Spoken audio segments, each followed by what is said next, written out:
I'm Elena Vance, 22 years old, and I still remember how it felt standing at that bus stop in my graduation cap and gown while my classmates drove past in their cars.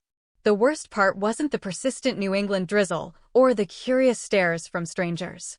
It was the picture that lit up my phone, a photo of my 19-year-old sister, Chloe, posed beside a gleaming silver BMW convertible, her end-of-freshman-year gift from our parents. The same parents who told me the city bus was a perfectly sensible way to get to my university graduation. Our family wasn't struggling financially. Far from it. This was just another chapter in a lifetime of being the quiet, overlooked daughter. Before I tell you how I finally found my voice after years of living in my sister's shadow, let me know where you're watching from, and hit that subscribe button if you've ever felt invisible in your own family. I grew up in Crestwood, a town nestled in the rolling hills of New England where manicured lawns and historic colonial homes spoke of a quiet, generational affluence. My father, Mark, was a senior vice president at a prestigious investment firm in the city, a position that afforded us a life of comfortable luxury. My mother, Isabel, ran a boutique real estate agency, Crestwood Premier Properties, guiding wealthy clients through sprawling estates with her signature grace and charm. We lived in a beautiful 5-bedroom house set back from the road by a long, winding driveway, the kind of place that looked like it belonged on a postcard. From the outside, we were the embodiment of the American dream. But within those tastefully decorated walls, a silent hierarchy existed, and I learned my place in it very early on. My sister Chloe, 3 years my junior, was the sun around which our family orbited. She was born with a spark, an effervescent charm that drew everyone into her sphere. She had our mother's social poise, our father's sharp wit, and a magnetic self-assurance that I both envied and, in my quieter moments, admired. I, on the other hand, was the responsible one. The studious, introspective daughter who, according to my mother, was born an old soul and was just a little too serious for her own good. The pattern began so early it felt woven into the fabric of my childhood. When I was 8 and Chloe was 5, I remember our parents meticulously documenting every moment of her first piano recital with a bulky camcorder. 3 weeks later, they missed my regional youth chess tournament, where I won my division, because Chloe had developed a mild case of the sniffles. My mother assured me it was no big deal, that there would be other tournaments. When I showed them my small, gleaming trophy later that evening, they glanced at it while helping Chloe assemble an elaborate dollhouse in the living room. "That's lovely, darling," my father said, before turning back to Chloe. "Look, Isabel, she's figured out how to wire the miniature chandelier." By the time we reached our teenage years, the disparity had become a chasm. Chloe's bedroom was redecorated every few years to suit her evolving tastes, from a pastel princess theme to a sophisticated teen lounge, complete with a velvet chaise and a mini fridge. My room remained a time capsule of my childhood, with the same maple furniture and a faded floral duvet my parents had been promising to update for years. When I consistently brought home a report card with straight A's, my father would nod with satisfaction. "Excellent, Elena. That's what we expect from you." When Chloe managed to pull a B, average, they would take her out to her favorite upscale bistro to celebrate her wonderful effort and improvement. The most glaring manifestation of this dynamic came on our respective 17th birthdays. For mine, we had a quiet dinner at my favorite cozy Italian restaurant downtown, just the 4 of us. I received thoughtful, practical gifts, a new laptop for my upcoming college applications, a set of classic novels, and a promise that they'd help me find a safe, reliable used car when the time came. For Chloe's 17th, my parents threw a lavish, catered garden party. 100 of her friends mingled on our back lawn under a canopy of fairy lights, a string quartet playing softly in the background. She received designer handbags, a delicate diamond necklace, and the piece de resistance, a brand-new, navy blue Audi A3, parked at the end of the driveway with a giant white bow on the hood. When I later quietly questioned the difference in our celebrations, my mother smoothed my hair back from my face. "Chloe is a social creature, honey. She needs these kinds of things to build her network and her confidence. You've always been so self-sufficient." A few months after Chloe got her Audi, they helped me purchase my first car, a 12-year-old Subaru Forester with a persistent engine rumble and a driver's side window that would get stuck halfway down. "It has character," my father announced, slapping the hood with a hollow thud. "And it'll teach you about responsibility and basic maintenance." Throughout high school, the pattern held. My parents attended every one of Chloe's field hockey games, their cheers the loudest in the stands, but they only made it to a single one of my debate competitions, even when our team made it to the state finals. When I received my early acceptance to a prestigious university with a significant academic scholarship, my parents seemed more preoccupied with Chloe's upcoming prom. "Of course you got in," my mother said, handing my acceptance letter back to me after a cursory glance. "You've always been the brainy one. Now, do you think Chloe should wear the emerald green gown or the silk champagne one? The green really makes her eyes pop, don't you think?" The one person who truly saw me, in all my quiet complexity, was my grandmother Eleanor. My father's mother was a retired history professor, a woman of sharp intellect and quiet strength who valued substance over style. When my parents left my high school valedictorian speech early to get Chloe to a pre-prom party on time, Grandma Eleanor was there in the front row, her gaze fixed on me, her eyes shining with unshed tears of pride. "They don't see the depth in you, Elena," she told me afterward, squeezing my hand with a surprising firmness. "But one day, you will build a life for yourself on a foundation so strong, their validation will be irrelevant. And it will be a beautiful life." I held on to those words like a talisman throughout my 4 years at university. While Chloe followed me to the same school 2 years later, her admission facilitated by a hefty donation from my father and significantly lower academic standards, our experiences were worlds apart. I worked 20 hours a week in the university's historical archives to supplement my scholarship, maintained a 3.98 GPA, and lived frugally in a small, off-campus apartment with 2 other girls. Chloe lived in the newest, most luxurious dorm on campus her freshman year, before moving into a sprawling apartment in a building nicknamed the Gucci Plex. She joined the most exclusive sorority, changed her major 4 times, and maintained what she cheerfully called a socially acceptable C+ average. My parents paid her full tuition, her exorbitant rent, and provided her with a generous monthly allowance. I stretched every dollar, picking up extra shifts during holidays to make ends meet. Through it all, I kept telling myself that one day, they would see me. My accomplishments would become too significant to ignore. My graduation, I thought, magna cum laude with a job offer on the horizon, surely, that would be the moment. I was wrong. But I didn't know just how profoundly wrong I was until the day I found out about Chloe's BMW. My final semester of university was a blur of late-night study sessions in the cavernous, silent library, fueled by lukewarm coffee and sheer willpower. I was juggling a full course load, my job at the archives, and a rigorous application process for internships and entry-level jobs. While my peers were planning graduation trips to Europe, I was perfecting my senior thesis on shifting consumer brand relationships in the digital age. Despite the exhaustion, I was on track to graduate with highest honors and had landed a final round interview with Tidal Wave Digital, a highly sought-after marketing agency in the city. All the while, my old Subaru was developing an alarming shudder whenever I drove over 50 miles per hour.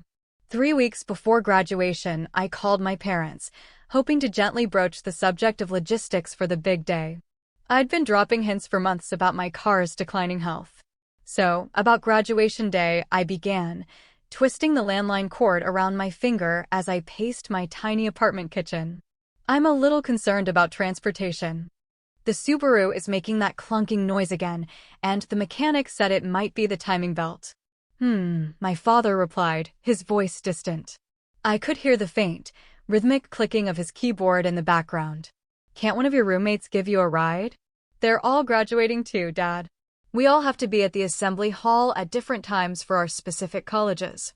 "Well, we'll sort something out," my mother chimed in from another extension. "By the way, did we tell you? Chloe made the dean's list this semester. Her advisor thinks if she really applies herself, she could graduate in just 5 years." I bit back the retort that the dean's list for her program required a mere 3.3 GPA, a far cry from my own academic record. I managed a week, that's great, and tried to steer the conversation back. About my graduation, I was thinking maybe. Oh, honey, can we circle back to this? My mother interrupted. Your father and I are just on our way out. We're going to look at something special for Chloe. A little reward for her hard work this year. We'll call you tomorrow. They hung up before I could utter another word. 2 days later, I drove to my parents' house to retrieve some old textbooks I'd stored in their attic.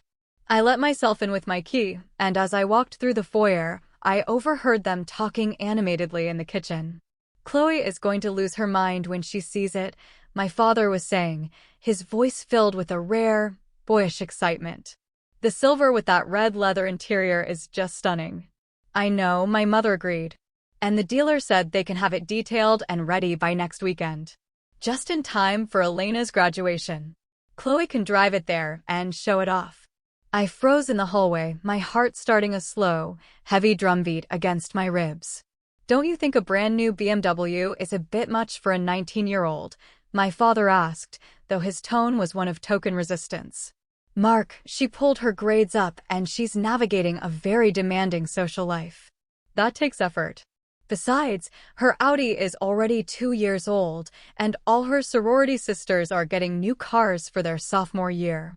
We don't want her to feel left behind. I must have made a sound, a small, involuntary gasp, because they both looked up, their faces registering surprise at my presence. Elena, we didn't hear you come in, my mother said, her professional smile quickly masking her surprise as she closed the laptop they'd been looking at. I came for my old textbooks, I said, my voice barely a whisper. What's this about a BMW? Before they could formulate a response, the back door swung open and Chloe breezed in, a designer yoga bag slung over her shoulder, her blonde hair pulled into a perfect, messy bun. Mom, Dad, you will not believe it. Sophie's parents got her a G-Wagon for her birthday, and it's absolutely insane. She stopped short when she saw me. Oh, hey Lena. What are you doing here? My parents exchanged a look, a silent, shared signal that confirmed everything. My mother recovered first. Actually, we have some wonderful news, she said, wrapping an arm around Chloe's shoulders. We were going to wait, but since you're all here. Chloe, sweetheart, my father finished for her, his face beaming with a pride I hadn't seen directed at me in years. In recognition of your fantastic year, and since we'll all be celebrating Elena's graduation next week, we're getting you a new car. A BMW 4 Series convertible. Silver with the red leather interior you love. Chloe's shriek of delight was deafening. She jumped up and down, clapping her hands, while I stood rooted to the spot, feeling the air leave my lungs. It wasn't just that they were buying her a $60,000 car for finishing her freshman year of college.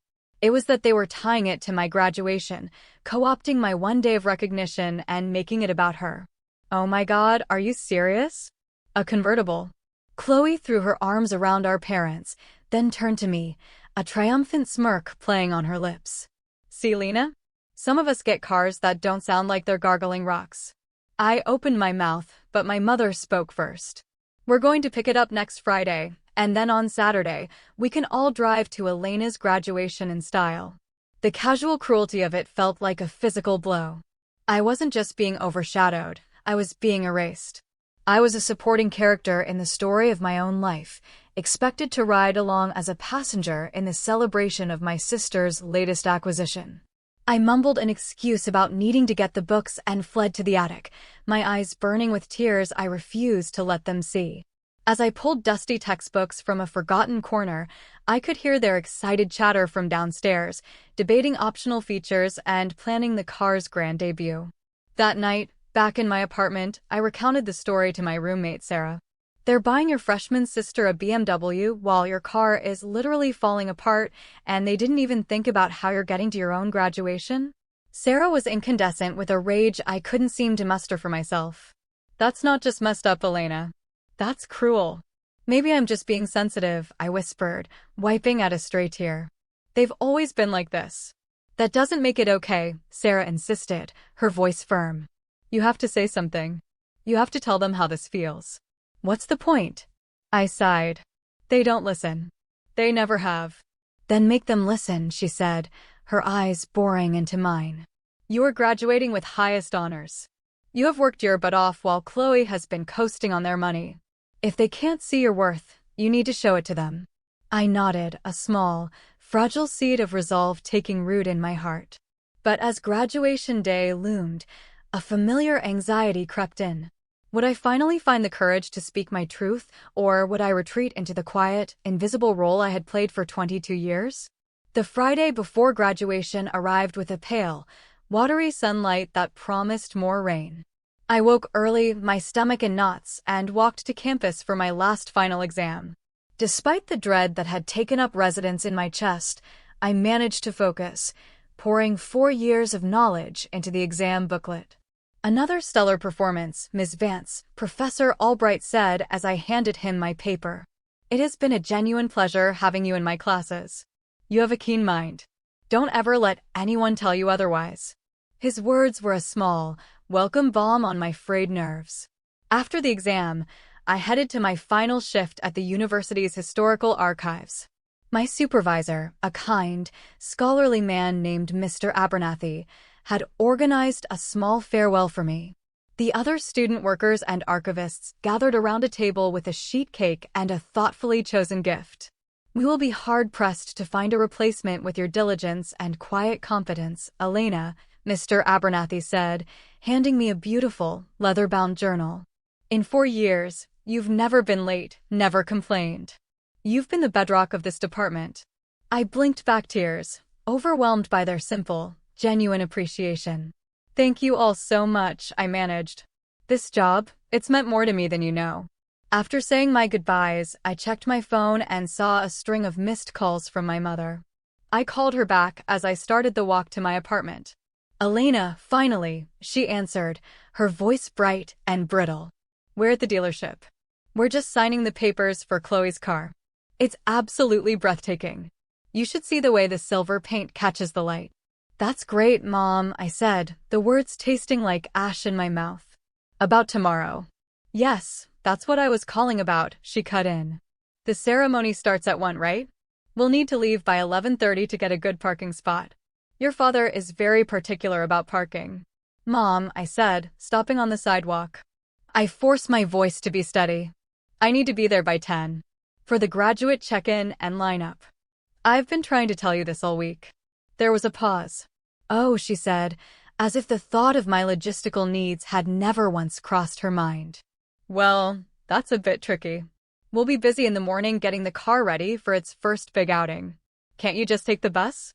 There's a stop right near your apartment, isn't there? The world seemed to recede, the sounds of the city fading into a dull roar in my ears. You want me to take the city bus? To my own university graduation? In my cap and gown. It's the practical solution, honey, she said, her tone infuriatingly reasonable. It just doesn't make sense for us to make 2 trips. We'll all be together in Chloe's new car, and we'll have your grandmother with us. The bus is perfectly reliable. We'll all be together. As if I wasn't part of that all. As if I was a logistical problem to be solved, not a daughter to be celebrated. You're suggesting I ride a public bus to my graduation ceremony, I said, my voice dangerously low, while my younger sister drives her brand new, $60,000 BMW, a gift for no discernible achievement, to the same event. Don't be so dramatic, Elena, she sighed, a familiar wave of dismissive exasperation in her voice.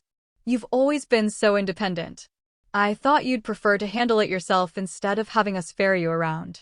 In the background, I could hear Chloe and my father laughing. They were celebrating, completely oblivious to the conversation that was shattering the last remnants of my hope. I have to go, I said, my voice thick with emotion. It sounds like you have a very important day to prepare for.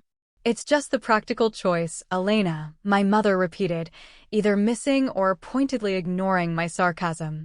We'll see you at the ceremony tomorrow. Try to get a good seat for the procession. I hung up the phone and stood frozen on the sidewalk as people bustled past me. A wave of emotions washed over me, disbelief, profound hurt, white-hot anger, and then, finally, a strange and chilling clarity. This was who they were. This was who they had always been. No amount of achievement on my part would ever change the fundamental imbalance of our family. With trembling fingers, I dialed my grandmother's number. "Grandma Eleanor, it's Elena. There's my graduate." Her warm voice was an immediate comfort. "Are you getting excited for tomorrow?" "They're making me take the bus," I blurted out, the words tumbling out on a sob. "To my own graduation." "Because they're busy with Chloe's new car." There was a long, cold silence on the other end of the line. When my grandmother finally spoke, her voice was like flint. "They did what?" Through my tears, I told her everything: the BMW, the years of quiet slights, the feeling of being utterly invisible. "Oh, my dear, dear girl," she said when I had finished. "I wish I could say I was surprised. I have watched your father enable this dynamic for years. Your mother, she is repeating a pattern she should have broken." "What do I do, Grandma?"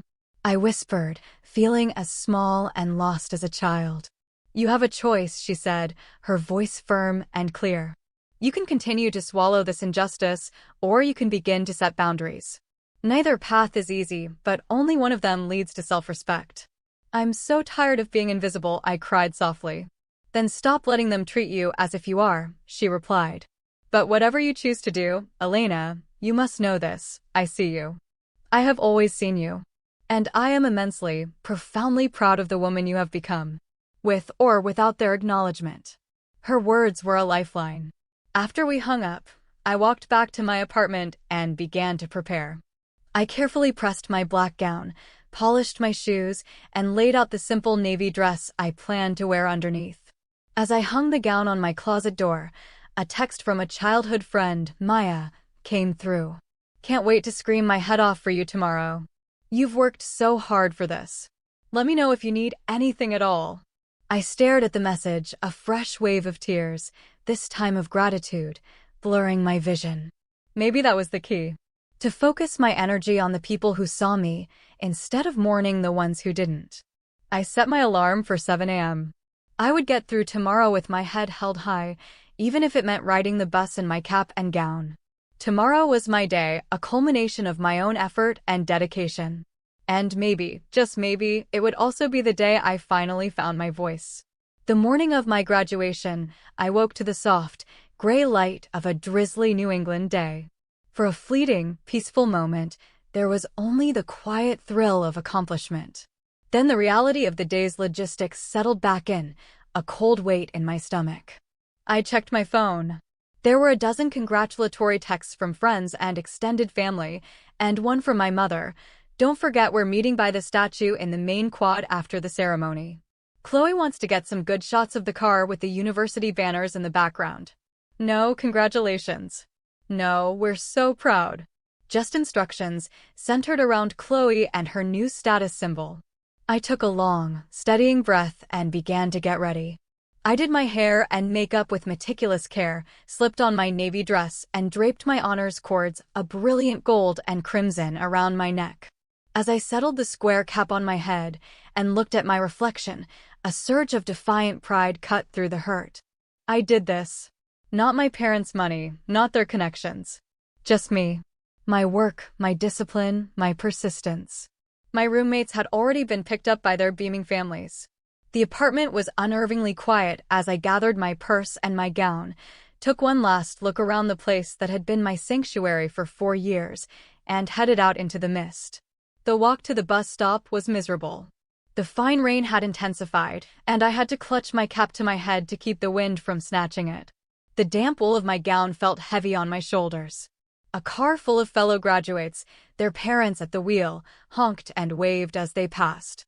I forced a smile and a wave, then quickly turned away, my cheeks burning with a mixture of humiliation and anger. I huddled under the meager shelter of the bus stop's plastic awning, trying to protect my diploma folder from the rain. "Graduating today, are we?" a soft voice asked. I turned to see an elegant, elderly woman sitting on the bench. She had sharp, intelligent eyes and was holding a large, sturdy black umbrella. "Yes," I replied, trying to sound brighter than I felt. "From the university?" She looked me up and down, her gaze lingering on my honors cords. "And you're taking the bus?" My family had other arrangements, I said, the diplomatic phrase feeling flimsy and false. The woman studied me for a long moment, a flicker of something recognition, perhaps empathy, in her eyes. She patted the spot on the bench next to her. I'm Mrs. Gable. Sit, child. Come under my umbrella before you're soaked through. I sat, grateful for the shared space and the dry refuge. Let me guess, Mrs. Gable said, her voice dry. Family complications. I let out a short, surprised laugh. Is it that obvious? Only to someone who has lived a long time, she said. I graduated from Smith College in 1965. My parents didn't come. They were attending my brother's final polo match of the season. I took 2 buses and a train to get to my own graduation.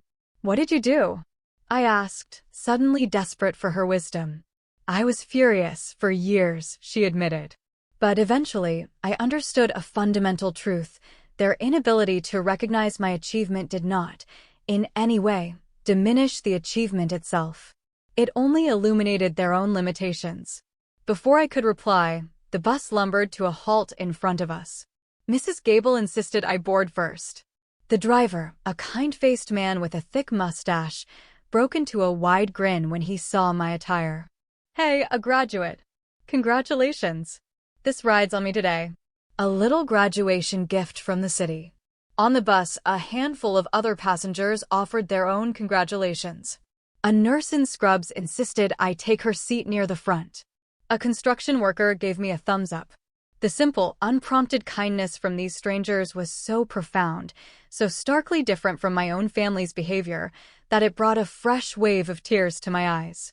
As the bus rumbled through the rain-slicked streets toward campus, my phone buzzed. It was a text from Chloe. OMG, the Bimmer is a dream to drive. Mom and Dad are letting me drive everyone to your thing. So excited for people to see it. Attached was a photo of her, beaming, in the driver's seat of the silver convertible, top down despite the drizzle, with my parents smiling proudly in the background. I shut off my phone and put it away. I would not let them steal this. The bus ride had become a strange pilgrimage, forcing me to reflect on a lifetime of similar moments. But Mrs. Gable's words echoed in my mind. Their inability to recognize my achievement did not diminish the achievement itself. The bus pulled up to the edge of campus, which was already teeming with black-gowned graduates and their families. I could see proud parents snapping photos, siblings holding celebratory balloons, grandparents clutching bouquets of flowers. A familiar ache throbbed in my chest, but I pushed it down. As I stepped off the bus, Mrs. Gable, who was getting off at the same stop, touched my arm gently. Remember, dear, she said, her eyes kind. Family is not always the people who raise you. Sometimes, it's the people who see you. Find your people. I thanked her, feeling an unexpected sense of peace settle over me. I walked toward the main gate and saw Sarah waiting, anxiously scanning the crowds. Elena, she called, rushing over and pulling me into a hug. I was starting to worry. You actually took the bus? In your gown. A new family tradition, I said with a wry smile, adjusting my slightly damp cap. Sarah's expression hardened. They're unbelievable. I cannot believe they did this to you. It's okay, I said automatically, and then stopped myself. Actually, no. It's not okay at all. But I'm not going to let it ruin today. That's my girl, Sarah said, linking her arm through mine. And for the record, my parents are officially adopting you for the day. They've already booked a table for 4 at that fancy seafood place you love for dinner tonight. Non-negotiable. A wave of warmth spread through me. I'd like that, I said, my voice thick. I'd like that a lot. As we walked toward the assembly hall, I felt a shift inside me. The bus ride, humiliating as it had also been clarifying. It had stripped away the last of my illusions. I was no longer waiting for my family to see me. I was ready to see myself. Ready to graduate? Sarah asked as we joined the sea of black robes. More than ready, I replied, squaring my shoulders. It's time. The graduate assembly hall was a chaotic symphony of buzzing excitement. I found my place in line with the other marketing graduates, a knot of familiar faces from 4 years of classes and group projects. Where are your parents sitting? Asked a classmate named Ben. Mine have been sending me frantic texts with seating chart diagrams for an hour. They're running a bit late, I said, the vague statement feeling more honest than a complicated explanation. Through the tall, arched windows, I could see families finding their seats in the grand auditorium. My phone buzzed again. A text from my father. Where is the designated VIP parking? The signs are very confusing. I ignored it. Let them be confused. Let them figure something out for themselves for once. Just as we were being organized alphabetically to begin the procession, I saw them. My family, making their grand entrance 20 minutes after the doors had closed to guests. Chloe led the way, chic and stunning in a cream-colored silk dress that stood out against the dark wood of the auditorium. My parents followed, their expressions a mixture of pride in her and annoyance at the inconvenience of it all. Heads turned. Chloe, of course, basked in the attention. The opening notes of Pomp and Circumstance began to play, and we filed into the auditorium. Despite everything, my heart swelled. This was it. The culmination of countless hours of work, of sacrifices seen and unseen. The university president gave a welcoming address, followed by the commencement speaker, Dr. Eris Thorne, a legendary advertising executive and an alumnus of the university. Dr. Thorne approached the podium, a charismatic woman with an air of quiet authority. Today, she began, her voice resonating through the hall. I want to talk about the one metric they don't teach you how to measure in business school. Your intrinsic value. I sat up a little straighter, her words cutting through the noise in my head. Society will offer you 1,000 external yardsticks, she continued. The car you drive, the title on your business card, the number of followers you have. But true value, the kind that sustains you through failure and grounds you in success, is forged in quieter places. It is built through resilience, through integrity, and through the quiet, consistent act of showing up for yourself, especially when no one else is applauding. It felt as if she were speaking directly to me. Some of you, she said, her gaze sweeping across the graduates, have walked a well-paved road to get here, with support and celebration at every turn. Others have had to build the road themselves, stone by painful stone, often in the dark, unseen, and unheralded. To those of you who have walked that harder path, I say this. The failure of others to see your light does not make it any less bright. In fact, a light that has had to fight to be seen often burns with the most resilience, the most compassion, the most strength. Tears pricked my eyes. Her words were a validation, a powerful affirmation of everything I had been feeling. Your worth is not contingent upon their ability to perceive it. The thought was a revelation, both painful and profoundly liberating. When it was time for the graduates to cross the stage, I took a deep, steadying breath. As my row was called, I glanced out at the audience and located my family. My mother was scrolling through her phone. My father was looking at his watch. Chloe was taking a selfie. Elena Vance, Bachelor of Arts in Marketing. Magna cum laude, the dean announced. As I walked across the stage to shake the president's hand, I braced myself for the polite, scattered applause that followed most names. Instead, a loud, heartfelt cheer erupted from the back of the auditorium. Startled, I looked up. There, standing on her seat to see over the crowd, was my grandmother Eleanor, applauding with all her might. Beside her were Sarah's parents, beaming. And next to them, a small group from the archives, including Mr. Abernathy, holding a hand-painted banner that read, "Congratulations, Elena. We see you." The sight broke through my carefully constructed composure. Tears streamed down my face as I accepted my diploma, a wave of profound, overwhelming gratitude washing over me. They saw me. These people, my chosen family, they saw me. And in that moment, that was more than enough. When I returned to my seat, I chanced another look at my family. They looked flustered, embarrassed by the unsanctioned outburst of enthusiasm. Chloe looked actively annoyed that the attention had been diverted from her orbit. For the first time, their reaction didn't sting. It simply was. After the ceremony, we flooded out into the main quad. I found my grandmother first, wrapping her in a fierce hug. "You came," I whispered. "I thought your arthritis." A little arthritis was not going to keep me from seeing my brilliant granddaughter graduate, she said, cupping my face in her hands. I wouldn't have missed this for the world. Sarah's parents and my friends from the archives showered me with hugs and congratulations, insisting on taking pictures of me, just me, with my diploma. I was in the center of this warm, genuine bubble of celebration when my parents and Chloe finally pushed their way through the crowd. There you are, my mother said, as if I had been the one who was lost. We've been looking all over. And who on earth were those people making such a scene? It was a little much, don't you think? Those were people who are proud of me, I said, my voice even. Well, we need to get a few photos by the car before the light fades, my father said, checking his watch again. We managed to get a prime spot right by the entrance. It's making quite a statement. Seriously, Lena, you have to see it, Chloe gushed, completely tone-deaf to the moment. The leather smells amazing. People keep stopping to look at it. This one guy asked me if I was a model for a BMW ad. And something inside me, a tightly wound coil of 22 years of suppressed hurt and frustration, finally, quietly, snapped. No, I said. The word was soft, but it landed with the force of a gavel. No, what? My mother asked, distracted, already trying to shepherd us toward the parking lot. No, I repeated, my voice gaining strength as I met her eyes. I will not be taking family photos by Chloe's new car on my graduation day. My father's face darkened. Don't be difficult, Elena. It's just a few pictures. It has never been just a few pictures, Dad, I said, my voice clear and steady now, amplified by the truth of it. It's about a lifetime of being second.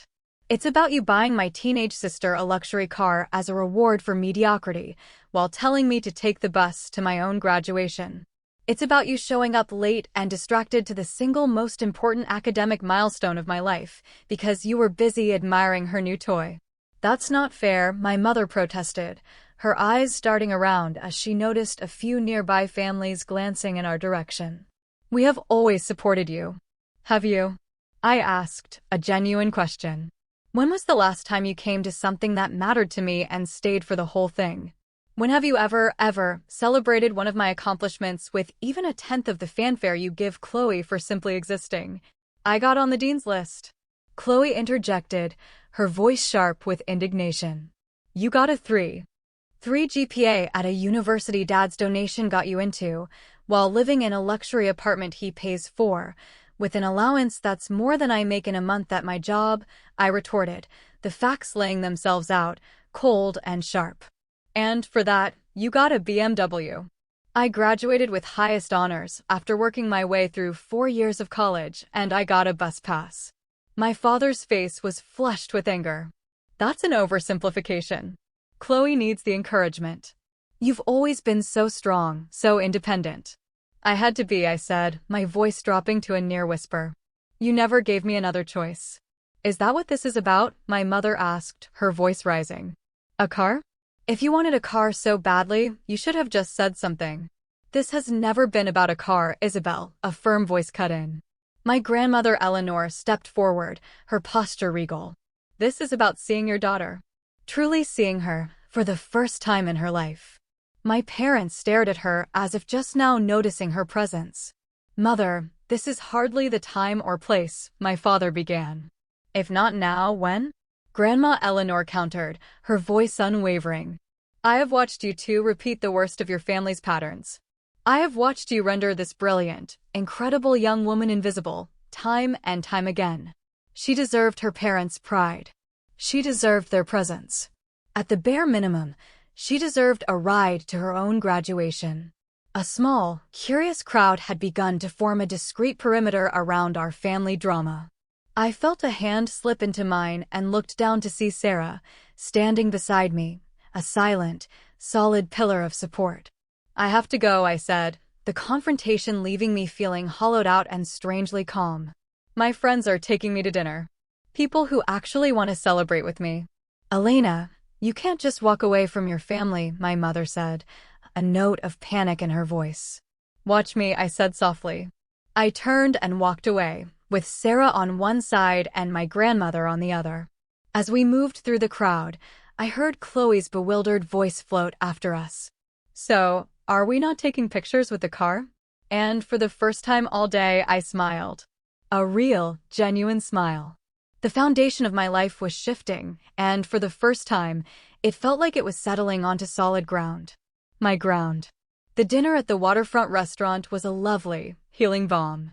Sarah's parents toasted my achievements, my grandmother shared stories of my childhood intellectual curiosities, and for a few hours, I was simply Elena, a celebrated graduate, surrounded by people who cherished me.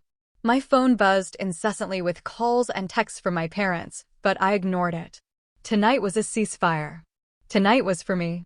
When I finally returned to my quiet apartment late that evening, I saw my father's car parked on the street outside. They were waiting. Taking a deep breath, I walked up the path.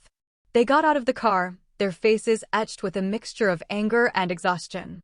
We went up to my apartment, the tension so thick it felt hard to breathe. "That scene you caused today was mortifying, Elena," my father began, pacing the small living room. "Is that what you think happened?" I asked calmly. "That I caused a scene? What else would you call it?" my mother demanded. "We give you everything." "I had a scholarship," I cut in. "And I worked. You paid for Chloe's life. You subsidized mine. We would have given you more if you'd asked," my father shot back. "You were always so self-sufficient." "No," I said, my voice quiet but firm. "I was neglected. There's a difference." I walked to my bedroom and returned with an old shoebox. I opened it on the coffee table. Inside were artifacts of a lopsided childhood. The simple, store-bought card from my 17th birthday with a $50 bill inside, next to a glossy 8x10 photo from Chloe's catered party. My valedictorian medal, next to a program from Chloe's field hockey championship, where my parents' names were listed as team sponsors. My university acceptance letter. And on top of it all, the bus ticket from that morning. "This," I said, my voice trembling slightly, "is not a record of my independence. It's a record of your choices." They stared at the collection, speechless. It was my grandmother, who had let herself in, who finally broke the silence. "You're doing to her exactly what your parents did to your sister, Isabel," she said softly. My mother flinched. "You favored the child who was most like you, and you ignored the one who reminded you of what you were not. It was wrong then, and it's wrong now." A long silence descended. It was my father who spoke first, his bluster gone, his voice full of a genuine confusion. "She always just seemed so, okay? She shouldn't have to be falling apart to be worthy of your attention," I whispered. "What do you want from us, Elena?" my mother finally asked, and I was shocked to see tears glistening in her eyes. "How do we fix this?" "I don't know if you can fix 22 years overnight," I admitted honestly. "But you can start by acknowledging it. And by understanding that from now on, our relationship is going to have boundaries." "Boundaries?" My father looked alarmed. "It means I will no longer accept being treated as an afterthought. It means I will speak up when the favoritism happens. And it means I'm moving to the city. I have a job at Tidal Wave Digital. I need to build my own life on my own terms." They were shocked, but for the first time, they seemed to be truly listening. We talked for another hour, the conversation painful and halting, but real. As they left, my mother paused at the door. "I never meant," she started, then stopped. "I am proud of you, Elena. I'm sorry I haven't been better at showing it." It wasn't a perfect resolution, but it was a beginning. Later that night, there was a soft knock on my door. It was Chloe alone. "I listened," she said, twisting her hands. From the hallway. I never saw it like that. I thought you just didn't care about stuff." "I care about being valued," I said. She nodded, her eyes full of a new, dawning understanding. "I'm sorry, Lena. For everything." She took a deep breath. "And I told Dad I don't want the BMW. It feels gross now. I told them to return it." I stared at her, truly stunned. She managed a small, watery smile. "Don't look so surprised. I can be a decent person sometimes." We talked for a long time, not as the golden child and the invisible one, but as sisters, tentatively finding new ground. A month later, I stood in my new, sunny, and very small studio apartment in the city, surrounded by boxes. My father had insisted on paying for the moving truck. My mother had sent me a housewarming gift, a beautiful, framed map of the city. Chloe had texted me a picture of her old Audi, which she just had detailed, with the caption, "She's good for another few years."